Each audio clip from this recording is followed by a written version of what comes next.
Central in the story of the United States of America are the events of the Revolutionary War, but how many are aware of the Masonic influence that precipitated those events? Freemasonry teaches that liberty, equality, and fraternity are essential to human happiness and dignity. It was these principles and the inspiration to fight against tyranny inspired by Freemasonry that propelled certain brothers of the colonies to instigate the War of Independence. Let us look at two towering figures of history who used the ideals of Freemasonry to overthrow the colonial oppression of the British Empire. George Washington was undoubtedly the most prominent figure of early American history and has almost reached the status of deity.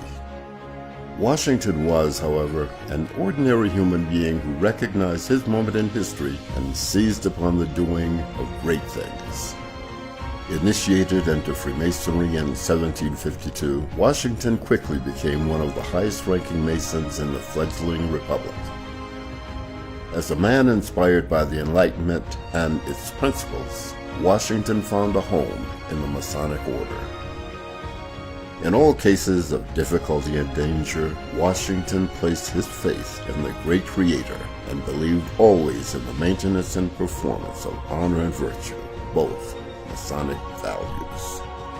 Washington was an eloquent writer on the subject of Freemasonry and left many inspiring aphorisms. Here are his words on the founding of Freemasonry. Freemasonry is founded on the immutable laws of truth and justice, and its grand object is to promote the happiness of the human race. At the construction of the U.S. Capitol, George Washington conducted a Masonic cornerstone ceremony and dedicated its work to the Masonic vision for human society. Benjamin Franklin is second only to George Washington in the pages of American history. A prolific and veteran author, Benjamin Franklin did not serve the revolutionary forces militarily, but was instead inspired to use his rhetorical skill to improve the diplomatic relations of the upstart nation. Franklin became a Mason in 1731 in Pennsylvania, the future home of Universal Masonry, and then Grand Master of Pennsylvania in 1734. Franklin published the first American edition of Anderson's Constitutions and remained an active Mason for the rest of his life. He also became a member of the Grand Orient de France during his time in Europe as a diplomat. While attending the Lodge of the Nine Sisters in Paris in 1778, he assisted in the initiation of Voltaire, the infamous French novelist. Franklin, a prolific author and man of letters, composed many writings on the subject of Masonry. The following quote is Franklin on the subject of a Mason's wages.